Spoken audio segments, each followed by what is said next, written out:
வணக்கம். உங்களை ஷாம் ஸ்டோரி டைம்க்கு வரவேற்கிறேன். என்னோட பேரு ஷாமலா. நான் ஒரு கதை சொல்லி. இன்னைக்கு நம்ம ஒரு பஞ்சதந்திர கதை கேட்க போறோம். அந்த கதையோட பேரு மணி அடித்த குரங்குகள். கதை கேட்க எல்லாரும் தயாரா? ஒரு கிராமத்துல ஒரு திருடன் இருந்தானா. அவன் தெருக்கள்ல நடந்து போகிறச்ச என்ன சாமான பார்த்தாலும் அன்னைக்கு ராத்திரி அதை திருடிடுவான். அப்படி ஒரு திருடனா அவன் இருந்தான். ஒரு நாள் அவன் அப்படி நடந்து போயிட்டே இருக்கிறச்ச கோயில்ல இருந்து மணி சத்தம் கேட்டுது. திருட நினைச்சான், ஆஹா இதுதான் சரியான சாமான் நம்ம திருடறதுக்கு. இந்த மணி இவ்வளவு பெருசா அழகா இருக்கே, இதை திருடி கொண்டு போய் பக்கத்து கிராமத்துல நான் வித்துருவேன் அப்படின்னு நினைச்சான். அன்னைக்கு ராத்திரி எல்லாரும் தூங்கிட்டு இருந்தாங்க. திருடன் மெதுவா சத்தமே இல்லாம கோவிலுக்குள்ள நுழைஞ்சான். அந்த மணியை எடுத்தான். கடகடன்னு வெளியில நடந்து போயிட்டான். அவன் போகும்போது ரொம்ப ஜாக்கிரதையா இருந்தான். அந்த மணிலேருந்து சத்தம் வந்துடக்கூடாது இல்ல. அந்த மணியோட நாக்க நல்லா பிடிச்சுக்கிட்டு கடகடன்னு நடந்து பக்கத்து கிராமத்துக்கு போகலானா.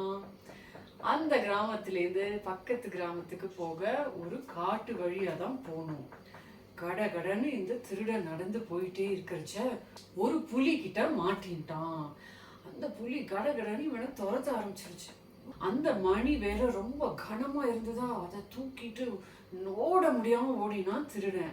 அப்போ அவன் நினைச்சான், நம்ம இவ்வளவு கஷ்டப்பட்டு ஓடணும், மணியை கீழே போட்டு உயிர் தானே முக்கியம் அப்படின்னு கடகடன்னு ஓடிட்டான்.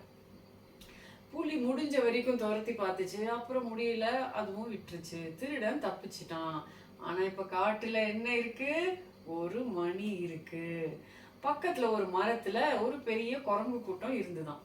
கடகடன்னு மரத்துல இருந்து கீழே இறங்கி வந்து, இது என்னது புதுசா ஏதோ ஒரு விஷயம் நம்ம காட்டுக்குள்ள வந்திருக்கே அப்படின்னு அந்த மணியை தூக்கிச்சு ஒரு குரங்கு. டங் டங் டங் டங்னு அடிச்சு விளையாட ஆரம்பிச்சிருச்சு. மணியை தூக்கிட்டு மரத்து மேல ஏறி போய் உக்காந்துக்குச்சு. எல்லா குரங்குகளும் அந்த மணியை வச்சு விளையாட ஆரம்பிச்சிட்டாங்க. அந்த மரம் பாத்தீங்கன்னா இந்த கிராமத்தை ஒட்டி இருந்தது. கிராமத்துல ஒரே குழப்பம். ஏன் கோவில்ல இருந்த மணி காணாம போயிடுச்சு. அது மட்டும் இல்ல, காட்டுக்குள்ள இருந்து பகல் நேரமும் சரி இரவு நேரத்துலயும் சரி மணி சத்தம் கேட்ட மேனிக்கு இருக்கு. கொஞ்சம் மக்கள் எல்லாம் ரொம்ப பயந்து போயிட்டாங்க. இது ஏதோ பேயோட வேலையா பிசாசோட வேலையா, என்ன நடக்குதுன்னே தெரியல அப்படின்னு ரொம்ப பயந்து போயிட்டாங்க. கொஞ்சம் பேர் போய் இந்த அரசர்கிட்ட போய் முறையிட்டாங்க. ஐயோ அரசரே, நம்ம கோவில்ல இருந்த மணி காணாம போச்சு. அது மட்டும் இல்ல, காட்டுலேருந்து பகல்லையும் சரி ராத்திரிலையும் சரி மணி சத்தம் கேட்ட மேனிக்கு இருக்கு. எங்களுக்கு ரொம்ப பயமா இருக்கு, நீங்க ஏதாவது செய்யணும் அப்படின்னாரு. இந்த ராஜா சிரிச்சார். உடனே அந்த ராஜா முக்கியமான ஒரு அறிக்கையை வெளியிட்டாரு. அவர் சொன்னாரு, இந்த காட்டிலேருந்து மணி சத்தம் எதனால வருது அப்படின்னு யாரு கண்டுபிடிச்சு அந்த மணியை திரும்பி கொண்டு வந்து கோயில்ல சேர்க்கிறீங்களோ அவங்களுக்கு நான் பரிசு தரப்போறேன் அப்படின்னு சொல்லிட்டாரு. ஆனா யாரு போவாங்க காட்டுக்குள்ள? காட்டுக்குள்ள நிறைய விலங்குகள் இருக்கு, எல்லாருக்கும் பயம்தானே. யாருமே போக தயாரா இல்லை.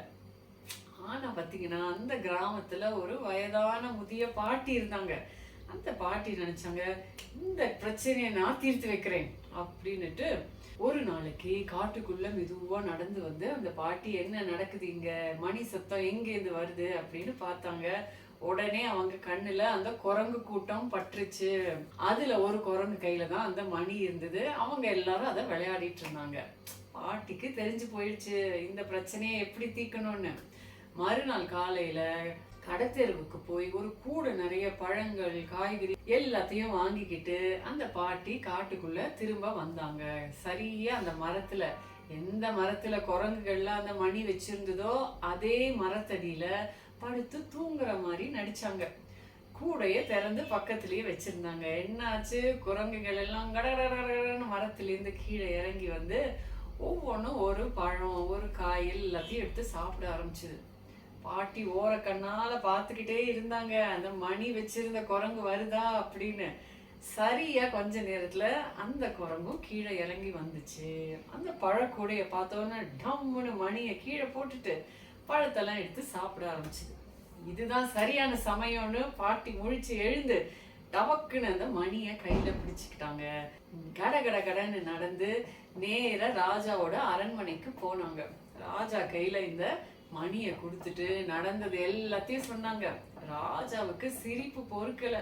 ரொம்ப சந்தோஷம் அப்படின்னு சொல்லிட்டு இந்த பாட்டிக்கு நிறைய பரிசுகள் கொடுத்தாரு. அதுதான் இந்த கதையோட முடிவு. கதை உங்க எல்லாருக்கும் பிடிச்சிருந்ததுன்னா ஷாம் ஸ்டோரி டைம் அப்படிங்கிற யூடியூப் சேனல்ல பதிவு பண்ணிக்கோங்க. ஒவ்வொரு வாரமும் உங்களுக்காகவே 2 கதைகள் எல்லாத்தையும் கேட்டு சந்தோஷமா இருங்க. என்னோட பேரு ஷாமலா. நான் ஒரு கதை சொல்லி. நான் உங்களை அடுத்த கதையில் சந்திக்கிறேன். நன்றி, வணக்கம்.